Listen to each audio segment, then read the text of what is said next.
Welcome to the Burgundy Gold Knuckleheads podcast. I would say as always, but this is the first time in a long time. My main man Reggie with a playoff win. What's going on, Reg? Hey, what's going on, kid? Man, we are here. We are on Victory Monday. Wild card victory. People doubted us, but here we are, man. We're on to the next round. Yeah, it was a crazy game. It was a game that you knew that was going to be tight. We all gave our different numbers of where we sat confidence level. I thought we would come out of here with a win, but I knew it wouldn't be easy. And once again, the Commanders. The positive and negative. The positive is the game's not over until it's over. The negative is, you know, they're going to need to give me some what are the pads, for my chest, and Well, clear because they man, call us the yeah, cardiac commanders, right? And there's a reason for that. And if you're a fan of this team, you have been along this ride throughout the season. And we'll get into a little bit about what happened during the game and everything like that. But we also had some people that were a lot of the folks, I should say, from DC that went from out of town and went down to Tampa. And if you were following anything closely related to the Commanders or the game, you saw people posting all over social media. And as social media would have it, we have a presence on social media as well. And Ken and I have gone through a few games, and we've got to meet some people. We've gotten to meet some very, very cool people, some very awesome people. And one of the people that we've met is a close friend of ours, Mr. Eddie. And he was one of the folks that made the journey down to Tampa and was able to experience Wild Card Weekend as he watched the Command down in Tampa. And so we decided to reach out to a friend of ours and ask him to come join us and just kind of give us, who were not able to go, and some of our listeners, a little bit of insight as to what Wild Card Weekend down in Tampa was like. And so for those that are listening, you'll be able to hear it. For those that are watching on YouTube, you'll see that a good friend of ours, Mr. Eddie, is joining us. So, Mr. Eddie, welcome to the show. yeah. Thanks for joining, Eddie. Yeah, thanks for having me. Yeah. It's So again, Eddie's one of our friends. He's very well known at the tailgate party because he's affectionately known on Twitter as Chef Eddie. And because my guy Eddie is a chef, man, a chef in the making, I should say, and he puts some delicious food out there on social media and everything, and so he brings that to the tailgate. And Ed, I don't want to speak for you, but I just want to let people know how we become friends and everything.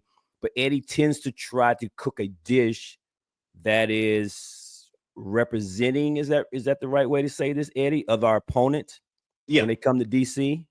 yeah, And no, go ahead again. no. So yeah, that's always the plan. I try to make something.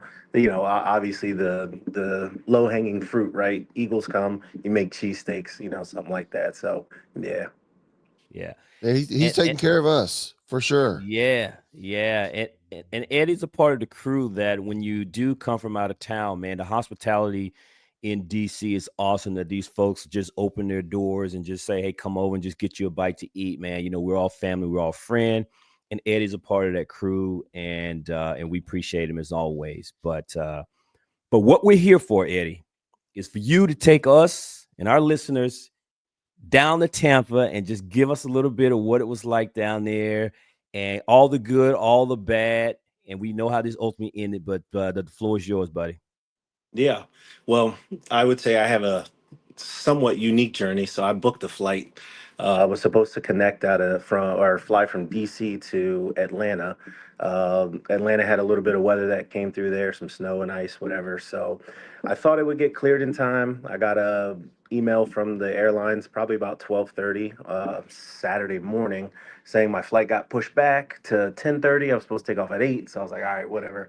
I'll still make it down there in time so I could go to the rally captain fan rally on Saturday. Then woke up about 4 in the morning. Just happened to check my phone. They canceled my flight. And I was like, oh man. So obviously I'd Oh, already bought my ticket to the game. I was like, well, I'm not missing that. Uh, So without hesitation, my stuff was already packed. I tossed it in the car, got on the road about like 4:45, and just zoomed straight down there. So I did miss the rally because I didn't get down there till probably about 7:30, and I think they went till about 9:30. But I Mhm. mean, I was worn out after a 15-hour drive. So Right. but I followed that just like you guys did on Twitter, and it was a time to be had from what I saw. I did go down there week one. It was the same exact spot, so I expected nothing less. The fans showed up, they showed out. But just as far as like the game experience, that was fun. We did a tailgate down in the Al Lopez Park, so we kind of took that over, and Coach Breeze from Twitter printed out a bunch of red zone lot signs. I don't know if you guys got to see any of those pictures. So we I did see essentially, that. yeah, so we essentially turned it into the Al Lopez red zone lot. But I mean, there was hundreds of us out there, music going.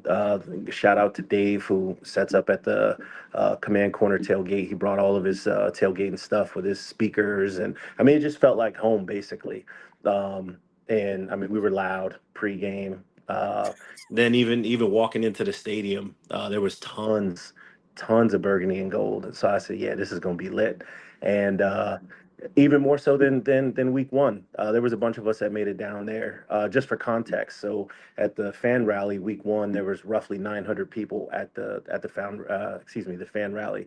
Rally captain mentioned the other day there was about 1,800 that Wow. pushed in and out of there. So and you could see it at the stadium. Like I said, going in my section, I was all the way at the top because I'm cheap. I wasn't spending a whole bunch of money to sit down low.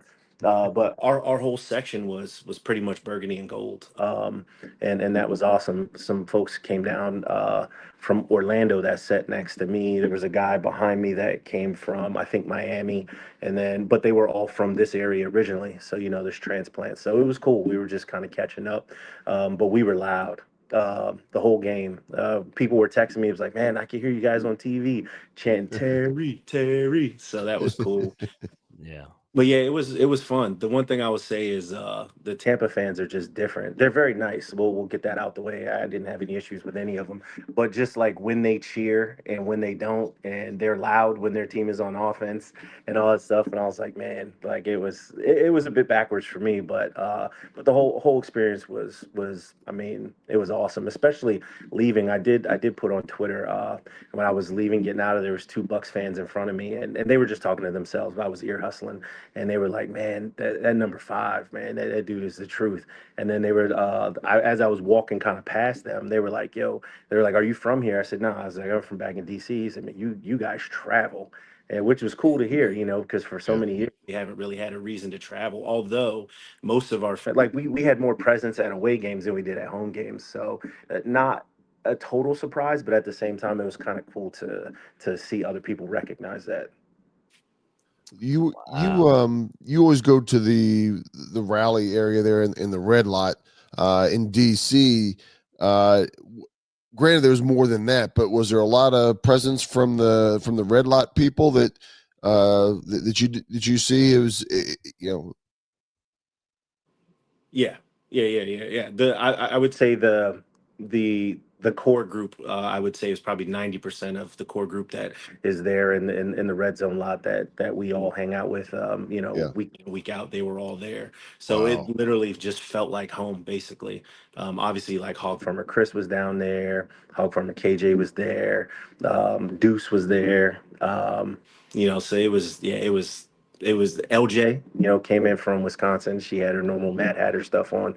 So that was like I said, it was just a warmer tailgate. That's all it was. Okay. Yeah, because you're right. The past few home games, it's been everything but warm, man. Watching those games in Northwest Stadium. Yeah, especially that Atlanta game. That tailgate was windy when we first started. Tents were almost blowing over and all that stuff. I have these electric gloves to keep my hands warm because I'm getting older, so I gotta stay warm. So, Sure. but yeah, it was that was a weird one. So yeah, it was much welcome to be down in Tampa. It's a little warmer, so So a little quick side note. I'm trying to step up my cold weather gear in anticipation of going to some games in DC next season. Do Yeah. those electric gloves work? Oh my God. Yes. Yeah. Yeah. Yeah. Sold. Say less. Yeah. I got them without mentioning specific stores and brands and all that stuff. I got them from the website everybody orders stuff from that shows up with the little So blue truck. yeah, Um, yeah. Don't they worry. were just, I'll get you to send me the link. Don't worry. yeah, yeah, and they were I wouldn't say cheap, but they weren't as expensive. They're like $45. And then I have heated socks, little Bluetooth heated socks. You control them through the app and all that stuff. Yeah, Like yeah. when it comes to cold weather, you just sold Reggie like anything that you say that you certify that is warm and works. Reggie's just he's pulling out his wallet. There you You know, go. Yeah. where's it? Oop, Yeah, yeah, there you go. Sorry, yeah, I had the volume yeah, down. yeah, yeah. Yeah. So I'll be reaching out to you, man. To Yeah, I get will all say, the yeah, we'll make sure you're all set up and warm. So then that way, you'd be just fine. Yeah, very even in Florida, once Reggie gets you know 100 come on, miles man. north of Miami, he starts to get the little shiver. Come on, So man. Come Yo, on, man. so funny thing, right? So the guy sitting next to me, the guys I told you came down from Orlando, they're originally from Northern Virginia, and it was I think maybe 60 or like between 55 and 60, and it was like the third quarter, yeah, about a little bit after halftime, and he starts breaking out the hand warmers, and I looked over at him and I said, "You cold?" He was like, "Man, I'm freezing." I was like, it's just Come a on, big man. difference. 'Cause to them down there it is cold because right, my dad lives in St. Pete, so that's who I usually stay with when I go down there. And they're all running around with coats and all that stuff on, and I'm just right, like, to me it's funny, but I mean I totally get it. yeah, Yeah, yeah, yeah. They get a little climatized, man. Yeah, It happens. It happens.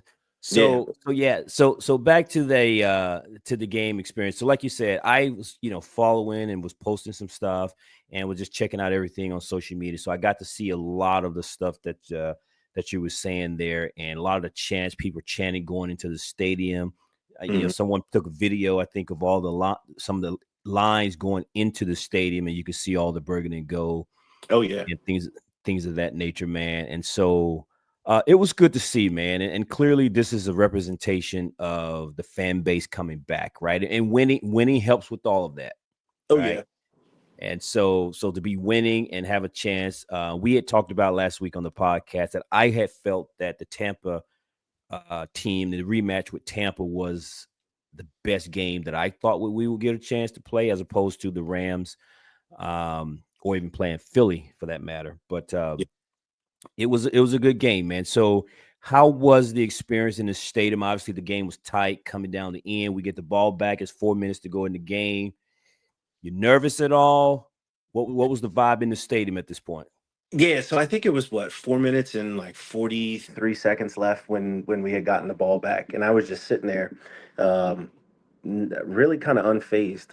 I would say after the Bengals game is when I truly was just like, "What's the point of stressing?" Right? So, Mhm. uh, when we got the ball, I literally kind of whispered to the guy behind me. I said, "That's ball game." He was like, "Man, so much time left." I said, "No, they're going to control the clock." He said, "But they can't run the ball." I said, look at what they've been doing without running the ball. I was like, Jaden is going to make things happen. And then Now, as you saw, was he a Commanders fan, or was this a yeah, Buck fan? yeah. Okay. There was a four Bucks fan sitting to my left, and as soon as we started that drive, he heard one of the guys heard me say, "Oh, that's a wrap," and he was like, "Yeah, right." And I was like, "All right, well, just watch." Right? I was like, "He's gonna put on a master class right in front of you." They ended up leaving right at the 2 minute warning, and because they saw like they were just pushing, and I, once we came out of that 2 minute warning, and I just started seeing the bad clock management from Todd Bowles and the momentum that we had. What Jaden was like 3 for 3 on that drive, and Mhm. I just knew I was like, yeah, it's a wrap. I was not as nervous for the field goal everybody else was. Little did I know, from where I was sitting, I couldn't see that it hit off the upright and caromed in. So as soon as he kicked it, I was like looking at the refs, but I just started screaming and all that stuff before they even did anything, because I was like, well, I was there live for the Hail Mary. I started screaming, everything was fine, so what I mean. So I had all these things. I just threw my hands up and I was like, yeah, we won. And then it kind of got quiet, and then they put their hands up. I got all these texts. They were like, yo, it hit off the upright and went in. I was like, really? So I had to watch, like, that play on, after I left the stadium. But yeah, no, to answer the question, no, I was actually completely not even phased or nervous. It's funny you say that because we were watching it at our bar. We have a fan club here that we told you about, and so we're all at Yeah. the bar watching it. And once they didn't score, and we got the ball back. Basically, it's the last possession of the game. I think many people, even in the bar, was like, "This is position we want to be in," because Yep. we've been in this spot many, many times throughout the season. So even if we didn't run the clock out, the fact that we had a chance to have the ball last to go down and score and control how this game went, I think everybody kind of felt the same way as you did. Yeah.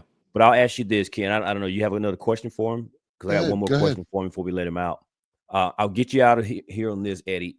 So we win the game. Hands are up. Everybody's excited. I've been at some games where we've won, and I know what the vibe is like leaving the stadium. So here we are on the road. Everybody was amped up, had plenty of time throughout the day to get a little saucy, right? At the long tailgate. So we're leaving Yeah. the game. What's the vibe leaving the stadium at this point? Because everybody's, I mean, we've won a playoff game. And I Right. know fans are, excited, ready to go. What was the vibe like leaving the stadium?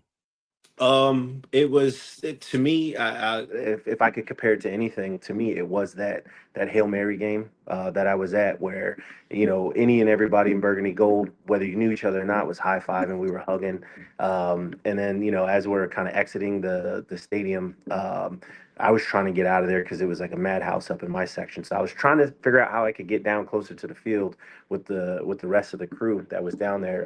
But the way that they have you exit the stadium, I couldn't. So I was like, all right, well, let me slow roll this thing. I'm walking down the ramp, and you would have thought it was Northwest Stadium, FedEx Field, whatever you want to call it, because it was just the "Hail to the Redskins" chant over and over and over. Everybody was singing it, and it was loud. I mean, extremely loud. And I even walked a couple blocks away so I could catch an Uber, and you could still hear it. Wow. It was literally, we've seen on Twitter people saying, "Oh, Tampa takeover." Even the team tweeted out, "Oh, Tampa takeover." That was legitimately like a Tampa takeover. Yeah. Yeah, Well, well, even as Jaden was running off the field, right? He celebrated, and he's done his pleasantries with Baker Mayfield and a few of the other players. As he's running off, the camera's still following him, and he's like, "Man, look at all these fans! Look at all these fans!" I mean, he even noticed it. Yeah. In the moment, I'm sure he heard everything, but yeah, it was a fantastic representation. I mean, you could clearly see it every time they went to show a section of the stands. It was, it wasn't like there was more Commander fans, but man, there was a sea of burgundy and gold mixed in with the Tampa Bay colors. Oh, for sure. And the biggest thing, I'd point out, so I would probably give it like a 70-30, like 30% us. And but our presence was felt, like we were loud, like you Yeah, could hear it. And that's the part that I thought was pretty cool. yeah. very Yeah, good. you as Ken mentioned, there was clear representation that we can see watching it from the television, all the folks that had traveled and of course with the whole hashtag Tampa Takeover, man.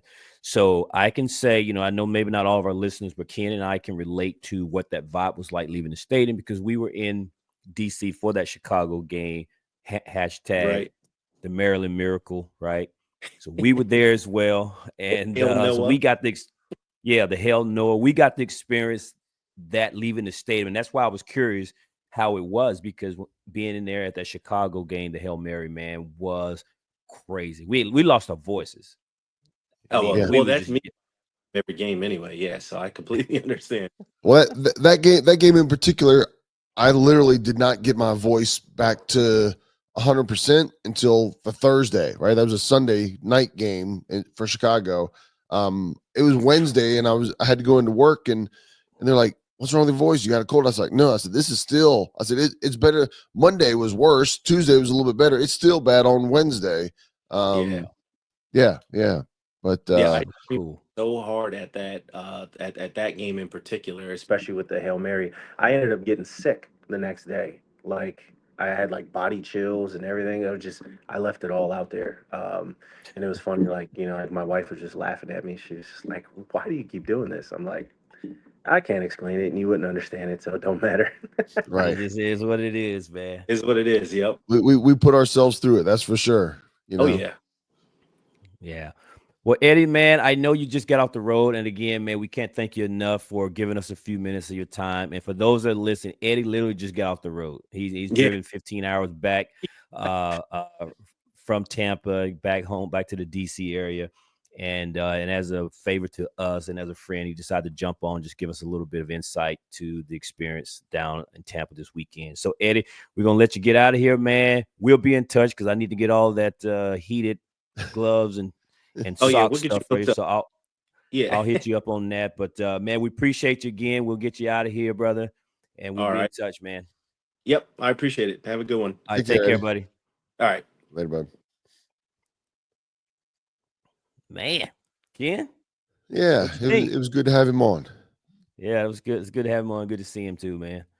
Yeah, and Uh, with that crowd, I know you and I kind of, for those that don't know, we looked at airfare and the price of tickets and everything, and it just wasn't manageable. It's longer than a 15-hour flight for us. It's 17, 18 hours, and just didn't work out. But if we could have worked it out, it sounds like it would have been worth it in the long run. well, especially since we won, right? Let's be Yes, honest, right? Winning helps with all of that, right? We go there and spend $1,000 on this trip, and we win the game. We're like, money well spent. We spend $1,000 and we lose this game, and we get our butts kicked by the Tampa Bay Buccaneers, and then we're rethinking what we just did here, right? absolutely. So that's the reality of the situation. But Yeah, yeah, that's a hindsight observation, without a doubt. Yes, absolutely, man. So again, we appreciate Eddie for coming on. And what that tells us, though, is why Washington going down to Tampa this weekend. It turns out we were the only team. First of all, it was our first playoff win since 2005. And ironically, that win was against the Tampa Bay Buccaneers. And this was being our first win. We were also the only team out of all the games this weekend as the road team and the underdog going into the game to have won.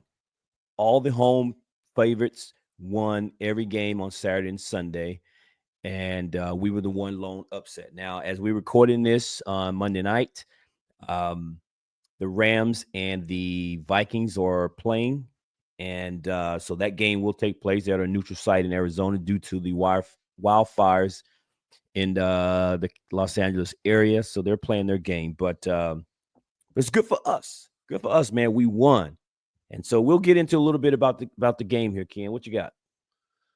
um, I mean, I agree. I think it. I think, and even when you started listening to some of the people talk about the games coming up for this weekend, this was the game that if somebody took an upset, and I'm not saying this is necessarily that big of an upset, this was the game that that they were picking, right? Because look, you don't have to watch too much to know that Jaden Daniels is the wild card that you got up your sleeve, right? Or whatever he has up his sleeve, it can do it. And I know we've talked about it. We talk about it. It seems like every week, but the kid has it, you know. And it's not only exciting for this year because I think at this point, we had some frustrations at the end of the year with a loss here or there, or how we were playing. But the fact that we made it into the playoffs and we actually won a playoff game, we are 100% playing with house money, right? If we would have lost this game, I think I would have still felt like that. But now I'm definitely, we're going into Detroit. Detroit has some bumps and bruises, and we'll talk about that game down the road here. But if we don't get past Detroit, we had a great year. This a learning experience in the playoffs, a learning experience throughout the entire season, the growth of players, being able to identify, we as fans can identify who's going to be back next year and who they're probably looking to upgrade, right? And because overall everybody was healthy overall, you got to see people at their best or sometimes at their worst, right? And some of those people are already gone. This staff is ready to make moves in a positive way to have the best team on the field, and this is nothing but fantastic for Commanders fans. Yeah, yeah, and to your point, man, this is one of the off seasons I'm actually excited and looking forward to because I think it's going to be a major off season for our franchise. But back to your point of, I know I've been very critical of the team and some of the things that they've done because I've had to kind of fight with my own just going with the flow and being excited about all the success we're having, and yet the organization changing the expectations that we have, and so we're raising the floor and we're raising expectations of this team, and so sometimes those are at odds with each other, and but even if we had lost the game against Tampa, um, truthfully, I would have had to look back and realize just how far that we've come as not only as a team but as an organization. Selfishly, I wanted to win because I want to keep winning, and then also I have a coworker of mine that was kind of razzing me a little bit after we lost to them in week 1, and so I was kind of hoping to get revenge on the Bucks for that. But that was for my selfish reasons. Um, what was interesting in this game is, we talked about a couple of things on the pre-game podcast, and we talked about some things that needed, at least I talked about some things that needed to take place, and one of those was going to be the run game and also no penalties. And you may mention that the penalties need to be cut in half, so we need to have maybe 4 or 5 penalties, and on par with that, we had 5 penalties for 39 yards. Yep. And I don't know that you can ever go through a game and not get very many penalties, but 5 penalties, not bad, right? Manageable. Yeah. Yeah, that's manageable. The run game, on the other hand, we won this game despite the lack of run game. Let me look at my numbers here. As a team, we ran the ball 33 times for 82 yards. That is a 2.5 yard per average run. That includes Jayden Daniels. Right. Okay. You take Jayden Daniels scrambles out of the run game, and your starting running backs, Brian Robinson and Austin Eckler, ran for a combined 18 carries for 43 yards. Well, And even Jayden Daniels was 13 for 36. So it wasn't like he was breaking big ones either, right? He had a 3-yard average. I understand, but Jayden Daniels' rushes tend to be the ones that the defense didn't account for, and they tend to be the yards that you steal. What they call them, the stolen yards. Right. Right. When you hand it to your running back, those are the guys that get paid to carry the ball, and you expect a little bit more out of them. And combined 18 carries for 43 yards, no touchdowns, man, was another awful run game. And yet we were still able to kind of control the clock a little bit, couple big plays throughout the game, and of course some ball control. I mean, hell, what was it, the 17-play drive? I meant to look that up before we started here, but I think it was a 17-play drive at one point that kept the Bucks on the bench. It was just unbelievable that yet they were still able to win this game in spite of a lack of run game. Right. Yeah.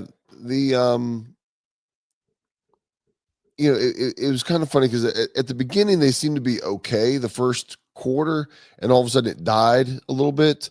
And in the first quarter, it wasn't big rushes, but it was enough that they were picking up 2 yards here, 3 yards there, 4 yards. It seemed like there was an emphasis to run, and between the runs and some of the work that Jaden was doing, passing or a couple scrambles by him, we were moving the ball.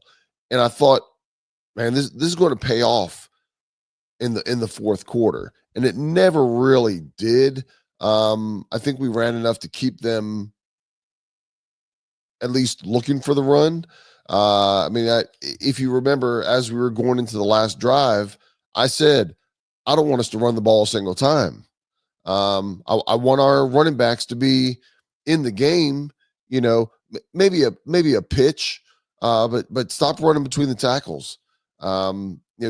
Give a pitch pass and let somebody use their speed and have some speed to drive forward. And even if you get hit at 1 yard, B Rob with some speed on him and some power can take that 1 yard and hopefully make it 3 or 4 yards. And I think they ran it a couple times. They did, as a matter of fact, run it a couple times, but they went to Eckler, right? They went to Eckler on a key pass play on the final drive. Both of the backs with Eckler and B Rob, they were, while their running numbers were down, they did both catch out of the backfield. Eckler had 3 catches for 22 yards, and Brian Robinson had 4 catches for 20. For Eckler was 3 for 26. B Rob was 4 for 22. So those are all kind of line of scrimmage. I mean, I know that one for Eckler, he was, 8 yards or whatever when the ball was thrown to him. But those are kind of extended runs to me when you're throwing it to the running back like we were in that game. And I like to see that. We had success doing that earlier in the year. And so, again, I wanted to see more of that.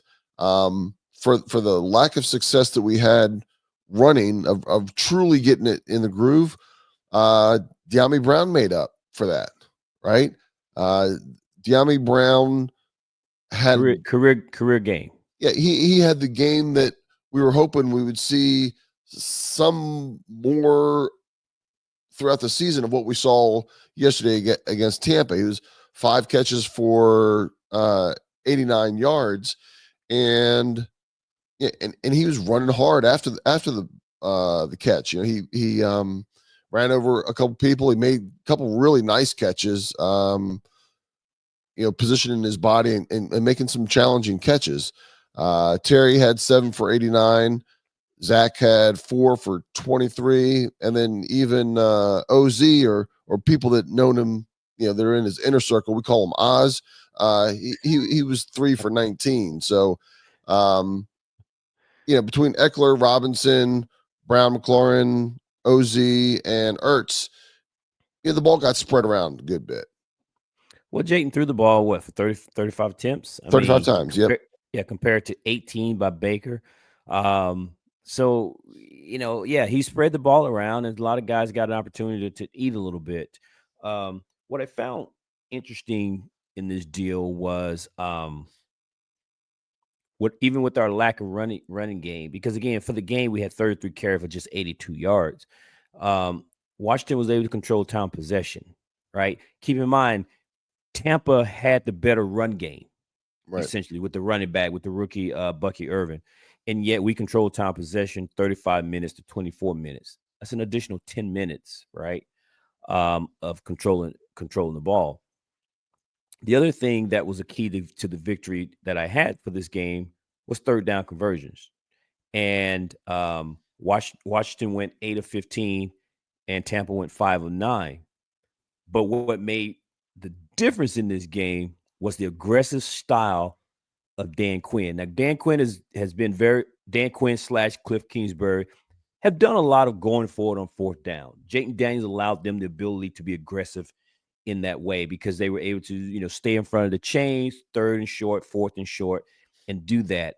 And in this game, we saw what I felt like Dan Quinn doing a little bit uncharacteristic. He was overly aggressive, I think, in some times that he may not have done in the regular season. But going back to your point is we're playing with house money. right? It's like go for the win. It's like that last regular season game in Dallas, right? 6 minutes on the clock. We're either going to win or lose.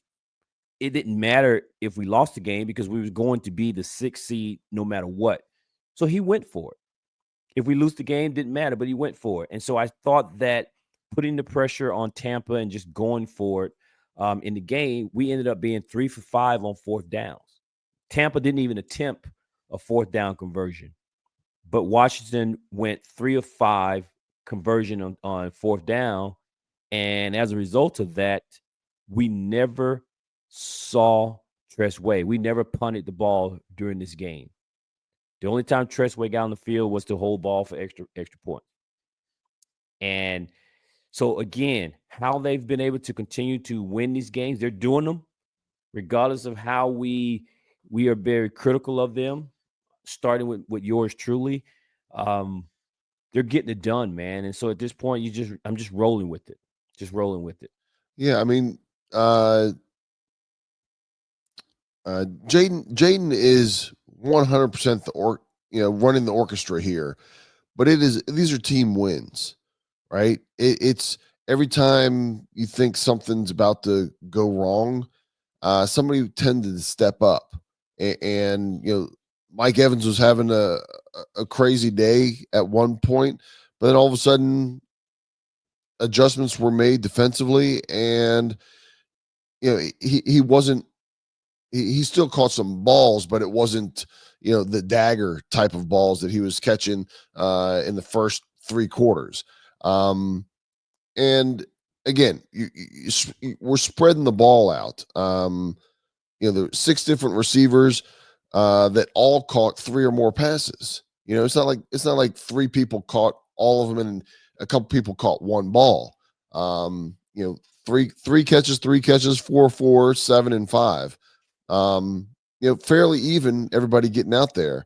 And then you talk about the 4th down, not only what Jaden can do himself, but it adds another dimension, right? You can run. He can pitch it to the running backs. He can do a short pass. He can run it. It can be a combination where he goes to run it and just dinks it. It makes the defense a bigger challenge for the defense. It makes them cover everything. It's hard for them to stack up. If they're stacking up on anything, it's Jaden, right? Right. And if they do that, then good, because Jaden's able to handle that situation and just pop it somewhere else. So it's what we're seeing this year. We're going to see even more of this in the coming years as everybody gets more comfortable. Everybody starts designing even more plays that, when it's 3rd and 1, 4th and 1, everybody's expecting Jaden to do it. We haven't done it yet, but I wouldn't be surprised if all of a sudden, he fakes like he's going to run, stops and chucks one because somebody slipped and is wide open 15 yards down and takes off running. It's going to happen, right? Yeah. I'd love for it to happen next week in Detroit, but this is what the athleticism and the ice running through his veins gives you the opportunity to do. Yeah. Yeah. Speaking of that, man, I will ask you this. We'll get into this topic later. So I'll just ask you for a yes or no answer. Okay. Cliff staying or Cliff going? I think he's staying. I think he's staying too. Yeah, I think we'll get into that in another time. But I just was curious what your thoughts. So with that being the case, man, when we had Eddie on earlier, he mentioned about at the 4-minute mark when we get the ball back, he pretty much calls game, and there's a comfort level. I think even with the fan base, but certainly with the team, that when they get into these last minute type situations, there's a comfortability there, right? Right. And so Washington has had this season 7 wins where basically it was on the last play of the game or a game-winning drive. So they're very comfortable in these gotta have it moments, gotta go get it. It's do or die. It's on us, right? Yep. But oddly enough, that game last night was the 5th game in a row. 5 games in a row where it was either a game-winning play or game-winning drive. And what I mean by that is either we're throwing the ball to Terry against the Dallas in week 18 to win the game, or you're going in New Orleans where you're stopping the 2-point conversion, right? Yep. So that's what I mean. Or in Atlanta, you get the ball and you drive it down the field in overtime and you go win the game, right? 5 straight games. So the team is very comfortable that they know that they're not out of the game until the game's over. And so here we were. I was myself was even comfortable at 4 minutes to think that as long as they converted, I think I told you, if they get one first down, make sure that this wasn't a 3 and out, but they get a first down, I felt like we were going to go down and do something here. So, Well, did you it's see? exciting. Yeah, I mean, the reports are, and I think it was one of the linemen, offensive linemen, that said they all, run out to the field, get in the huddle at 4 minutes and 41 seconds or whatever, and Terry says, "Let's go, guys. We're not giving him the ball back." Right? Terry came out there and set the tone, and they were like, for a wide receiver to say, "We're not giving him the ball back."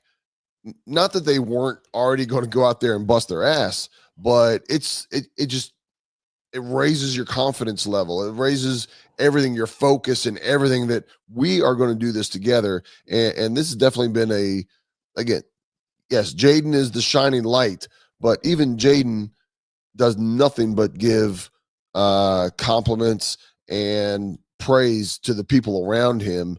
This is a team, right? This is 100% a team. Yeah. So, man, it's a great time, man. It's a great time to be a fan.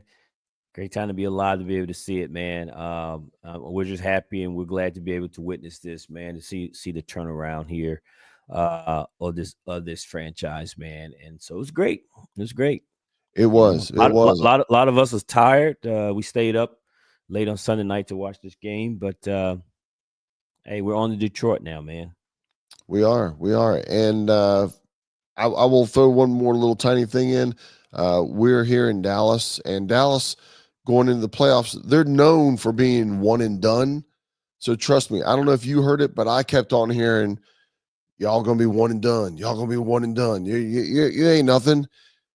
Getting this win, they can still hate, but it shuts them up locally here. Oh yeah. For all the Cowboy fans, And I was texting with a Cowboy fan who was telling me, "Oh, you guys got a big head, and you guys won one game, and all this kind of stuff." And I said, "Y'all was 12-3 for 3 years in a row, and you couldn't even win a playoff game."